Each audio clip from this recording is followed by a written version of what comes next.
Hello and welcome to today's Confessions of a Global Changemaker show. I am super juiced about bringing to you a personal mentor of mine.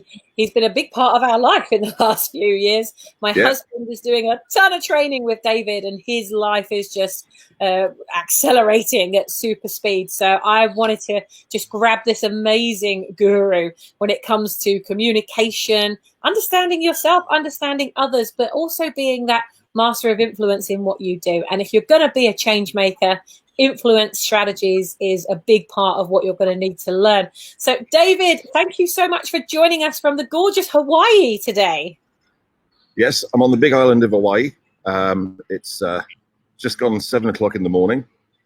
So my confession of a global change maker is I've already had a very strong coffee to jumpstart me for your the day. Success strategy.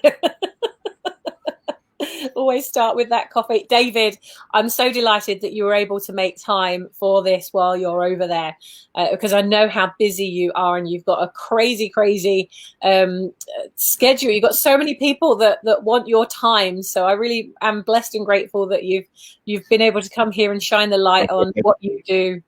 Thank you. Yeah, we've got 200 people here on a Huna seminar from all over the world. I must admit, I feel like we're in a little bit of a bubble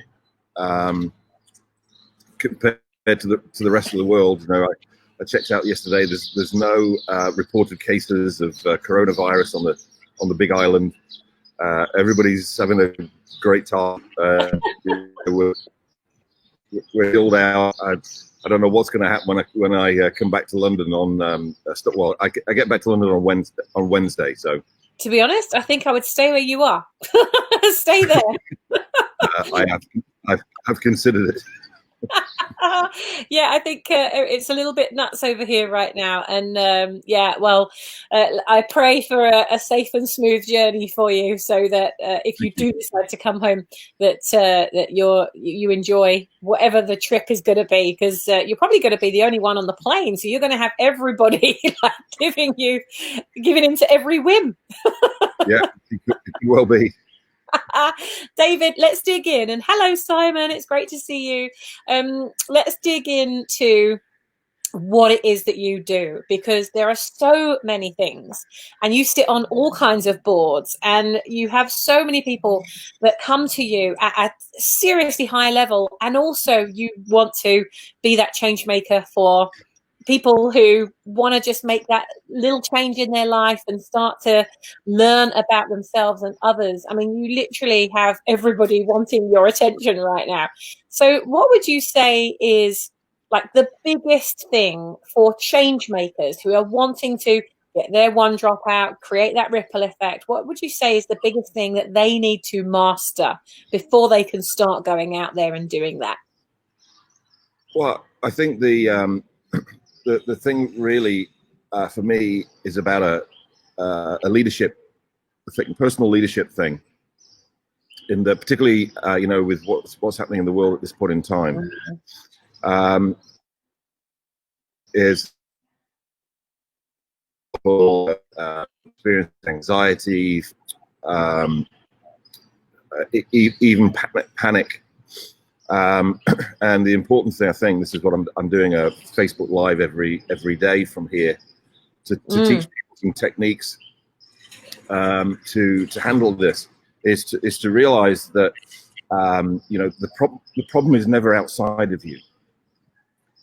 You know, we can't personally change the coronavirus situation, what's happening in the financial markets, what's happening in our you know, business at this point in time. And you know, that's not actually the problem. The problem is our response to it. Yeah. The way that we choose to feel about the external events, and I think that's where, you know, change makers have really got to lead from the front and demonstrate that, in actual fact, no matter what's going on, we stay calm, balanced, centered, and we continue doing business. We stay in a really great state, empowered emotional state, so that we can find solutions to continue doing what we're doing, and continue offering our change making services to the people that want it and need it. Yeah, and one thing that you and we've talked about a lot over the years is, you know, when people master the skills of certainly NLP, like you are the master globally of NLP, and when people master those skills, not everyone is using them in a way that's with integrity, and yet you are so about the integrity and really leading with integrity. Like what would you say somebody would need to look out for if they were looking to improve their communication skills and they wanted to find somebody that could teach them NLP like yourself? And I do recommend everybody goes to David for anything like that. What would you say is the biggest thing they should be looking for? Because there's a lot of people out there that say they do it, but they're not doing a great job of it. No, that's very, very true. I think you know, if you're looking for somebody to do an NLP training with, firstly check out their pedigree, if you like. How long have they been doing it for? And you know, we've been doing it consistently now for 27 years. The other thing I think is, you know, check the person out online. You know, check them out on YouTube. Check them out on Facebook. See if you can get access to some of their products. You know, I made a bit of a you know, change maker move several years ago when I put all of my content into an app, which I lovingly call the Netflix of NLP. So you know, for $6.99 a month, you can come and check me out. I've recommended so many people to your app. Whenever I do any kind of retreat or we're talking about master your message, I'm like, seriously, you need to master the way you're using your language. Go and download David's app. Yeah. You put a whole section in there of that. $6.99. It's crazy. And you literally have made every program that you've ever delivered, you've made it available through the app. Yeah. Yeah. So you've got Presenting Magically, you've got Selling Magically, you've got the practitioner program, you got master practitioner program, masters of influence, the whole thing. So, you know, then means that for low risk, somebody can put their toe in the water, they can listen to me, they can watch me. Because I think the important thing is not only that the person that you're choosing to train with knows their stuff and, you know, they deliver high quality material, but also that you like them. And that you connect with them and you can identify with them. I think that's all of those things are really important. What I love about what you just said most is that's what we need to be doing as change makers. It's about giving people that opportunity to sense whether they like us or not, to be able to, as you say, dip that toe in the water. And you really have, you've gone the opposite to, like I've heard, my head almost exploded once when I had a conversation with somebody who was saying, I'm not going to give any of why should I that's my intellectual property. I'm not going to give any of my stuff away for free, or, you know, I'm not going to make that low cost. That's something that I've worked my entire life for. It was like recipes or something like that. He really wanted to start his own like cookery school. And I said, mate, you want to be giving some of your best content away, because if they, you know, that's your best content then, and by the next day you've already improved yourself, so it's not going to be your latest training. But you know, at the end of the day, when they go through that process and they think, wow, if this is what you're giving away for free, or if this is what you're giving away at $6.99 a month, what must it be like to work with you and actually invest in myself to come and spend a weekend with David, for example. And yeah, my head almost exploded because he was just so against doing anything like that. But that's the way, as a change maker, that we're making change now. It's about making things accessible for people at a level that they can and deserve to go through it.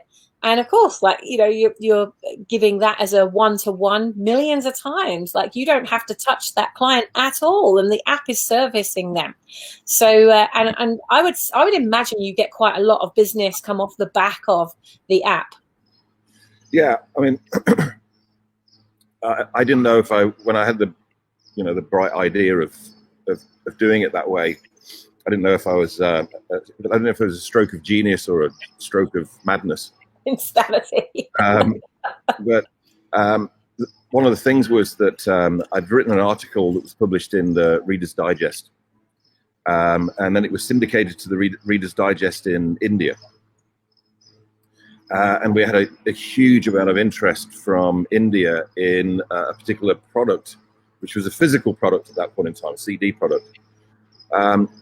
But, you know, so we were getting calls from people in India, but you got to, if it's £50 over in the UK, that's the equivalent of something like £2,500 in India. Wow. And that doesn't include the shipping, or in fact, whether it actually arrives. So, you know, it just wasn't possible. So, you know, what I wanted to do is to move to a different kind of marketing model. Whereas, you know, the majority of people are going niche. Whereas I wanted to go to a reach model. Yeah. So, you know, very low penetration, but very wide, which actually comes from the idea from a particular marketer, which I really like his work, his books, How Brands Grow, by Byron Sharp. And he just says the whole thing about niches is gone. Loyalty never existed in the first place. I don't know if I necessarily agree with all of that, but so I thought, well, how do I create a reach? And I looked at Netflix. I looked at Netflix values, which was, you know, offering or delivering high quality content flexibly at a fair price. And I went, okay, so how do we do that with personal development? How do we do that with NLP? And I thought, well, via the app, it becomes then global. What price do we put it at? I thought, well, I'm sure that Netflix and Amazon didn't just come up with $6.99 randomly. I'm sure they did a significant amount of research. So you know, that's how I priced it. And I thought, how I'll know that I did the right thing is we'll get a subscriber from India, and within the first week, I got a message on Facebook, I think it was, from a gentleman in India saying, "Oh, thank you for your app. I'm loving the content.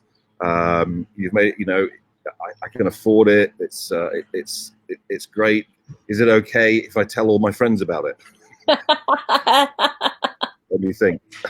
Yes.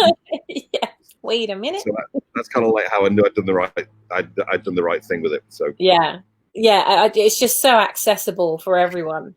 And you know, I mean, I know when we came and did, David has an amazing 3-day event. Actually, I think you said you're not running one this year, but my husband went to. We're not running any events at the moment. Well, no, that's for sure. Well, my husband came to the Fix Your Mind. Is it Fix Your Mind or Fix My Mind? Yeah, Fix Your Mind. Fix Your Mind. And he came back and he was raving about it so much so David was one of the speakers at the Vision, Voice and Visibility Summit in 2018. And you opened up some spaces for our delegates that were attending the summit. And I said, right, yes. We need to sign up for this. Like, we need to have a place on that, because Dad spoke so well about it. So we bought a couple of tickets to that, you know, and it was game changing. It was really brilliant. And then from that, I think you gave like a month of access to your app to people that booked a ticket and attended that. So I had a month of access to that. And and it was just brilliant being able to go in and just remind myself of what I learned, and also remind myself about other things that, that sometimes you can think, well, I'm doing these things naturally, but you're not quite sure why you do them. And then, of course, like, you work with David, and David unpacks exactly why you do what you do and how you do it. So You know, I love the stories that you tell as well, David. You're a brilliant storyteller, and so we really get to learn from those stories. For example, the story that you talked about, I think it was at that event actually, where you talked about the client that contacted you and he'd been diagnosed with cancer.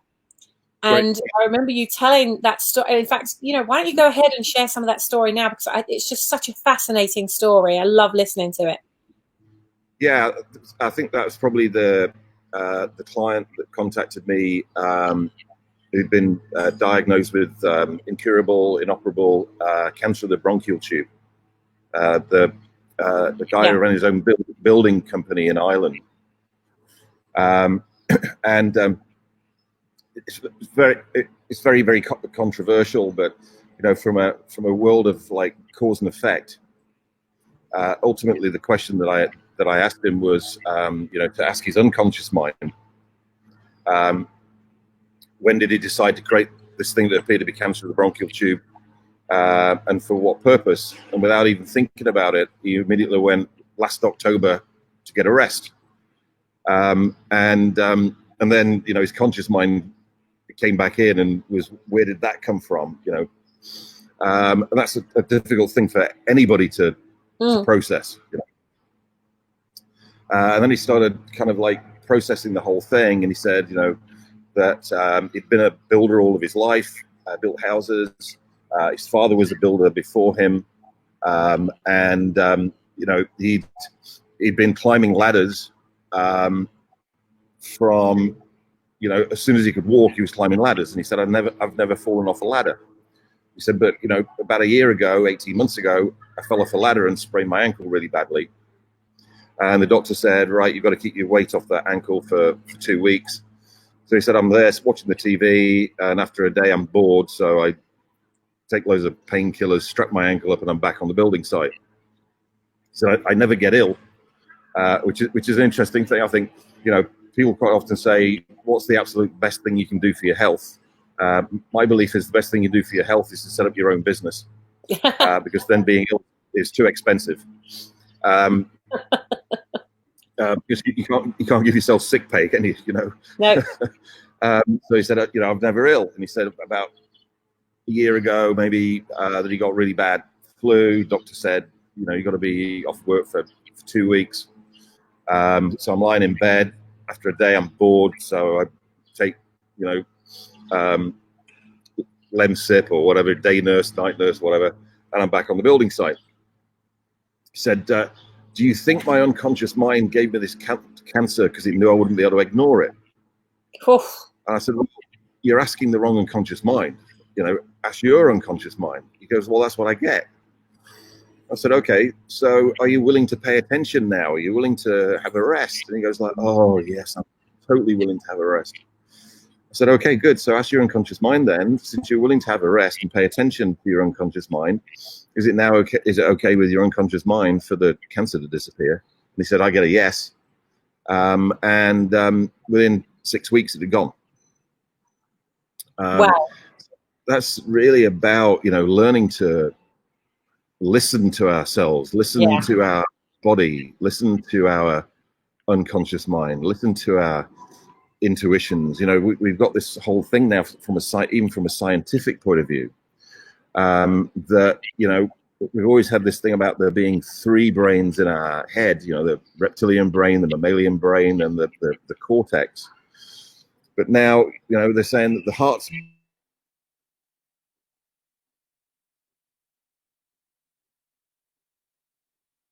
Oh,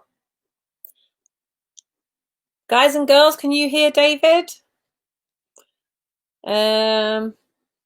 We've lost you, David, I think. Guys and girls, if you could just pop in the comments, give us a yes, you can hear David. No, you can't hear David. Because I always freak out when something like this happens, and I think it might be my end. Oh, okay, we're back. There you are. Okay, you're back.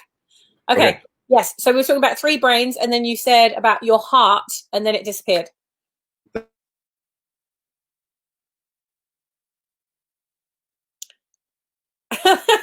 Then it froze again.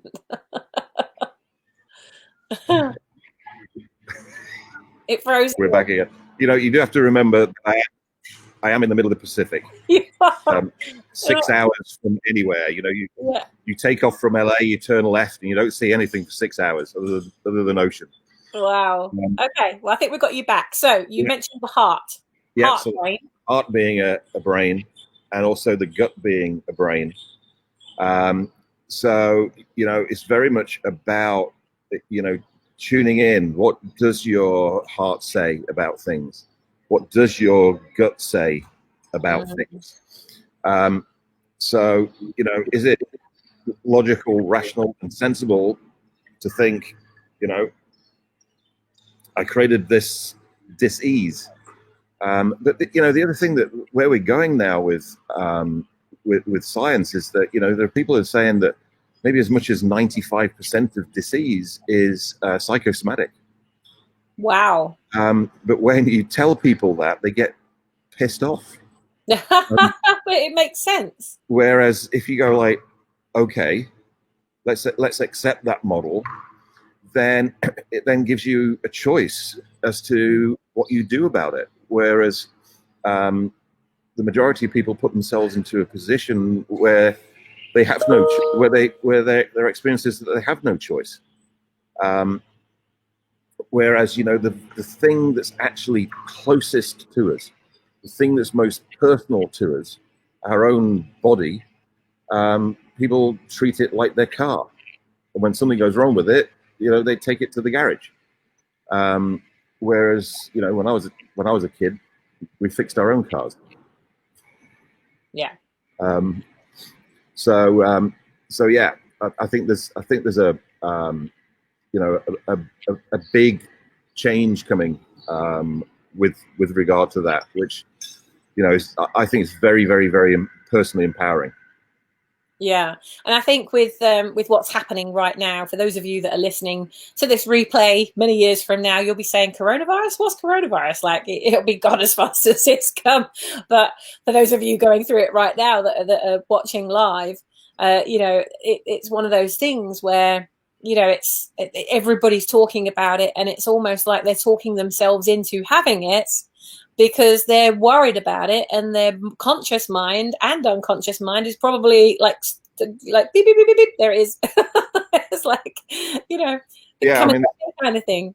This is, you know, what I'm doing with these Facebook lives that I'm putting out every day is that obviously there's a lot of fear mongering around, and anxiety, fear, panic causes your body to release huge amounts of cortisol, stress hormone, if you like. And cortisol is proven to be a suppressor of the immune system. So, you know, the absolute best thing we can do, you know, please, so my heart goes out to anybody who's actually experiencing the coronavirus at this point in time. I've read what it's like to actually have this thing, and it's horrible. Yeah. And for the rest of us, what's the absolute best thing that we can do, as well as following the guidelines, if you like, is to use techniques to get the anxiety, the fear, and the panic out of our neurology, so that our immune system can do what it's designed to do. I mean, a little tip that I came across, which I can't believe hasn't been spread more widely, is that if you're around somebody who's carrying the coronavirus, then what happens is the coronavirus goes into your throat, and it's there for about 4 hours before it moves to the lungs. So if you are drinking fluids every 15 minutes, even if you get infected, then what happens is the fluid will take the coronavirus into your gut, and the acids in your gut will kill the virus. Yeah, I heard that a few days ago. So, you know, all you got to do is just make sure that you're drinking some fluids every 15 minutes when you're out and about. And, you know, that will... Reminder, take a drink. These are real practical things that we can do to keep ourselves I think the other thing as well, which is an important thing, is, you know, one of the guidelines. It's a good guideline, is to self-isolate, etc.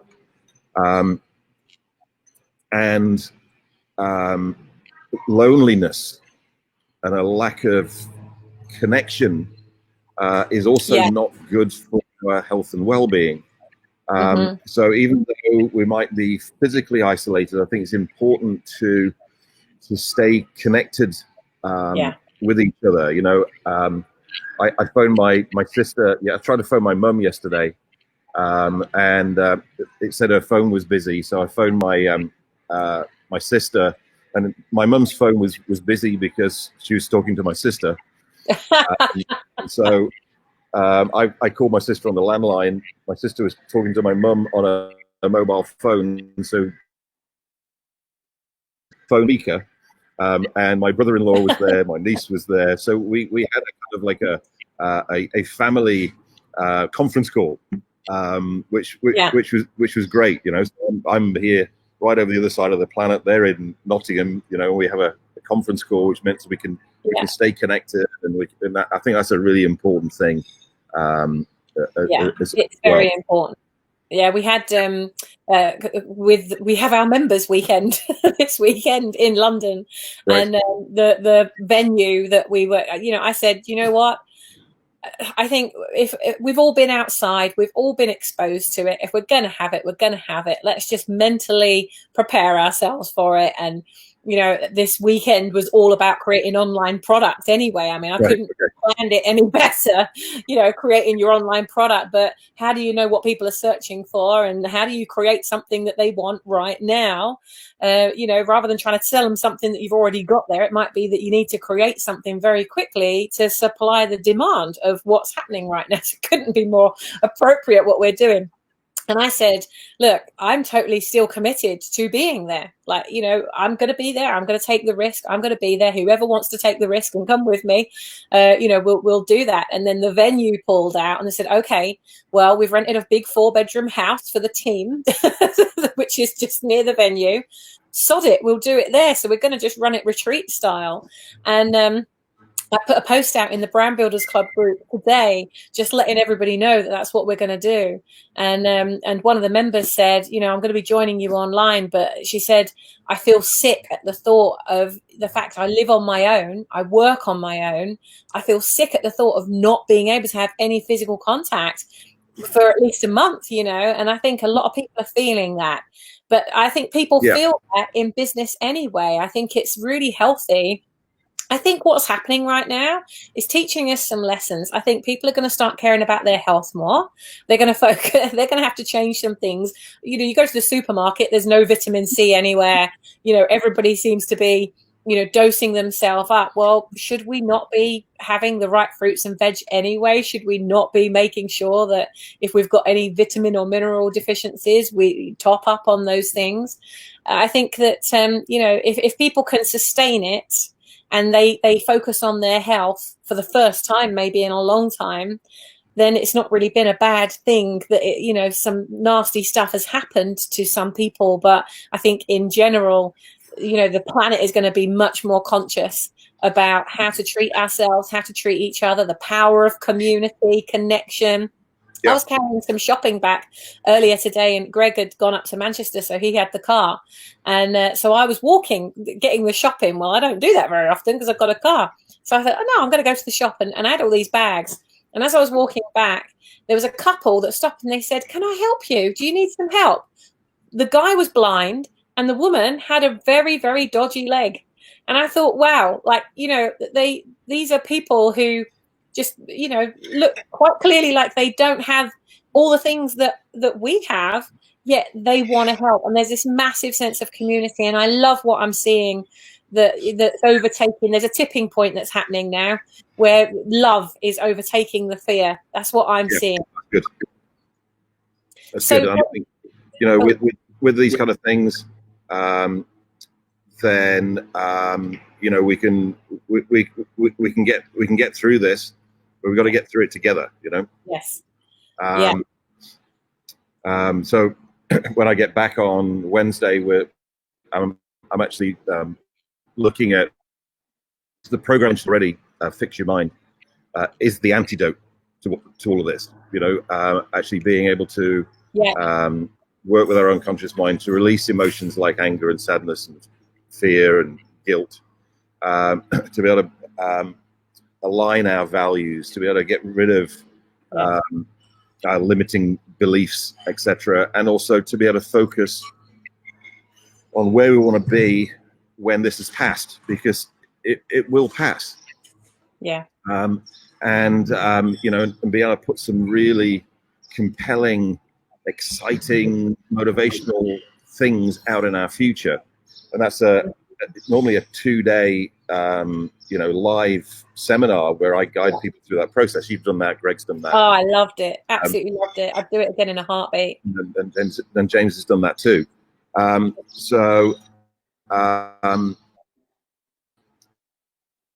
About delivering that seminar online as a I think that'd be live stream event.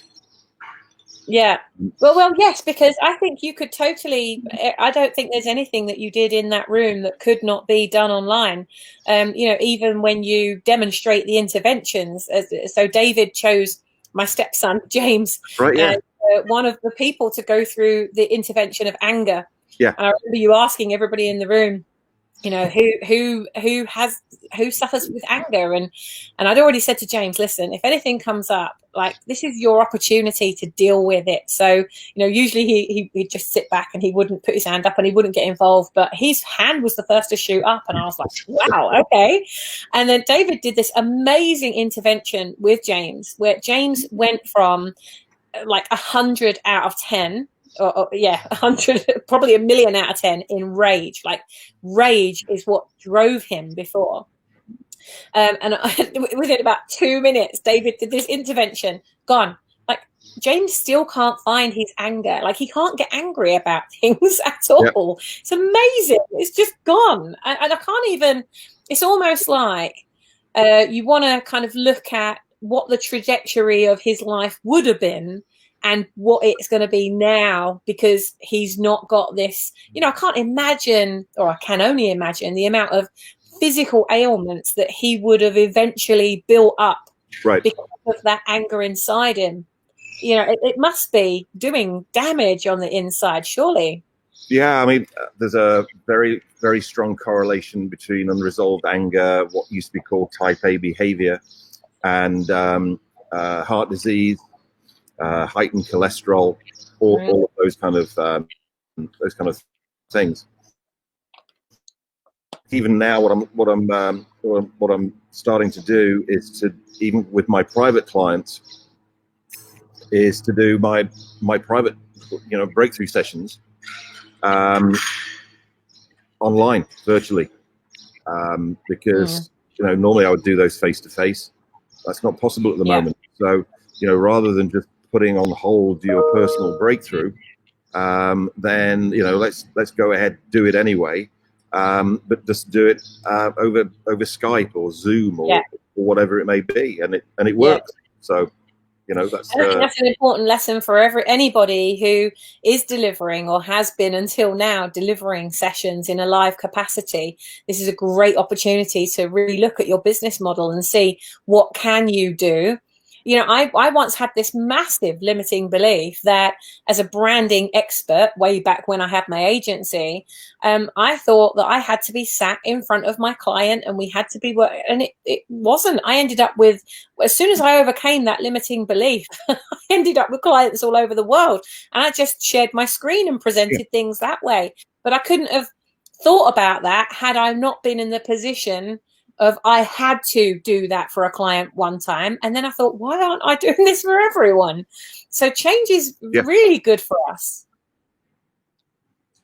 In times of extreme change, we just got to be flexible. I mean, I love there's a quote from an American futurist called Eric Hoffer, and he says, in times of extreme change, the learners will inherit the earth. The learner basically discover and find a way to live and thrive in a world that no longer exists. I'm paraphrasing that a little bit, but it's essentially says, you know, if you think, sorry, but who was that? Eric Hoffer, Hofer. In times of extreme. Is that E-R-I-K? Sorry. Is that E-R-I-K? Do you know? No, C. C. Lovely. E-R-I-C, Hoffer. In times of extreme change, the learners will inherit the earth.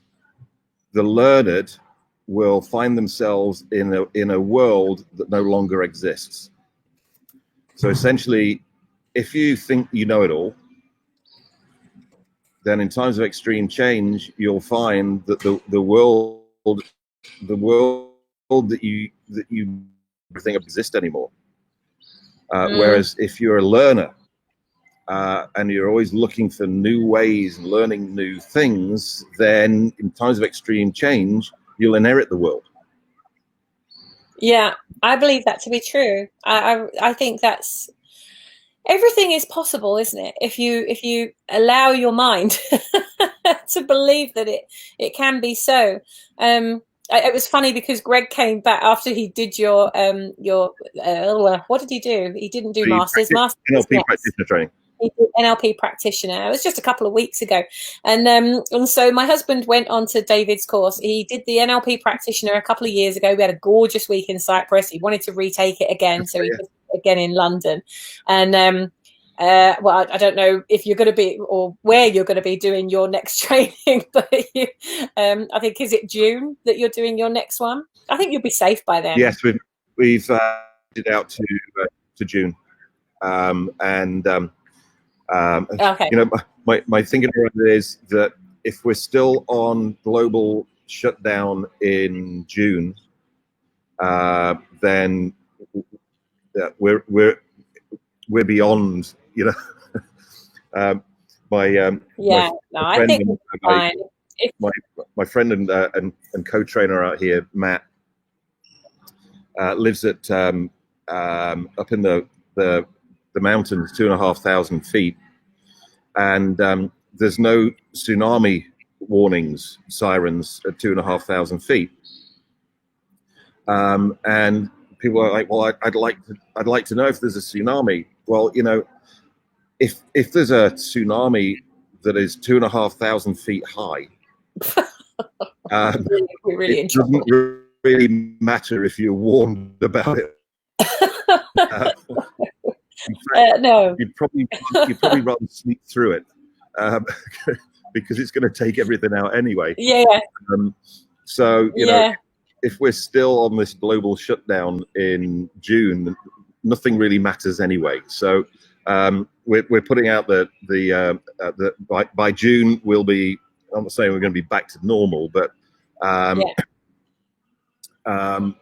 then so that's when we put our next practitioner training out to. Awesome. And so it is, and so it will be, because it was really funny because Greg came back from doing the practitioner and he was laughing and he was saying that that his unconscious mind, he'd been going through one of the exercises and his partner was practicing a certain technique and was asking his unconscious mind if he was prepared, or I can't remember how you say it. You have a specific way of saying it, but in a nutshell, this person was saying, "Is your unconscious mind prepared to da da da?" And his unconscious mind was saying no. And so she asked the question again, and it said no. And she asked the question again with "please" on the end, and it said yes. So the only difference was his unconscious mind has very good manners. He found that hilarious. Well, speaking of you know, things that are coming up and you're thinking of doing a lot more of the online stuff, let just give me a link to your app. How can people get access to the app? Because the reason why I wanted you to tell the story about the cancer was a very good friend of mine, Glenn Kirkham. He's had a real problem with, I think it's a cyst on his vocal cords or something like that. And he got so down about it that he put a post out on Facebook, and I was like, your story about your builder guy, that was like, I was like, Glenn, you have to talk to David Shephard. And I believe you had a conversation with him, and he started using your app, and he'd been, you know, trying to follow many masters, and it wasn't working for him. And then just in that one talk with you and using your app, it's made an extraordinary difference to him. So thank you for stepping in, and I'm glad that you've been able to do something together. But the app is really making a difference to him. So let's get a link on how other people can get hold of the app. Okay, so just go to davidshepard.com. Shepherd is spelled SHEPHARD. davidshepard.com, and that's where you can subscribe to the app. Okay, perfect. And another thing, and guys and girls, you can tell us whether you'd like to do this or not. Another thing that we were talking about, I think the week before last, when we were last together, David, was about maybe running a challenge that would have some elements of Fix Your Mind in it, to give you a little taster of what it can be like to go through that process, so that if it is something you then would want to go to do, you could then subscribe with David. But if you'd like a little taster and for us to run a little challenge or something around it, then, you know, give us a yes or no. Do you think it'd be a good idea?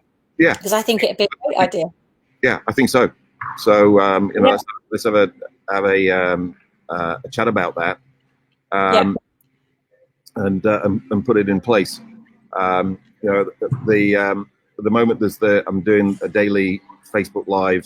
I'm going to go off and film it when we get off this call, which is daily things that people can do to maintain their mental, emotional, and physical well-being. Brilliant.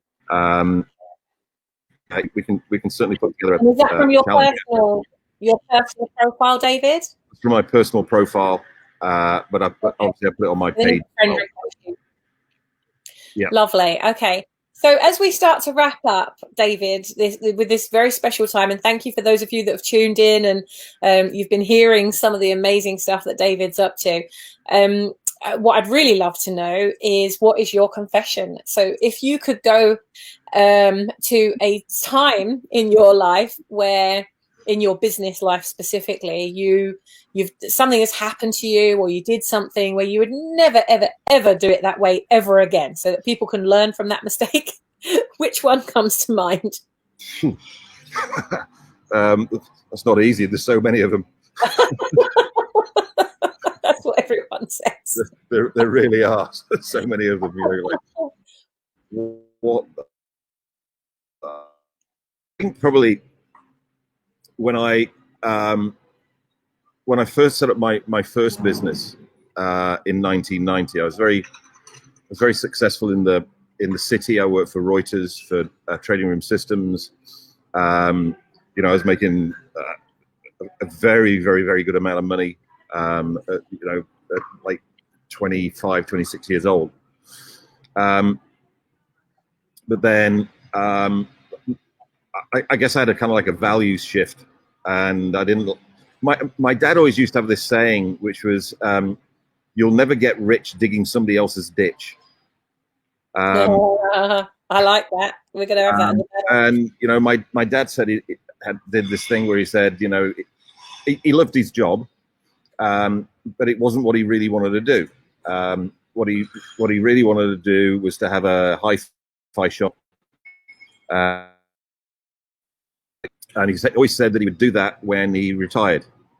But then he died at 52. So I think all of these things kind of like were whirring around in here.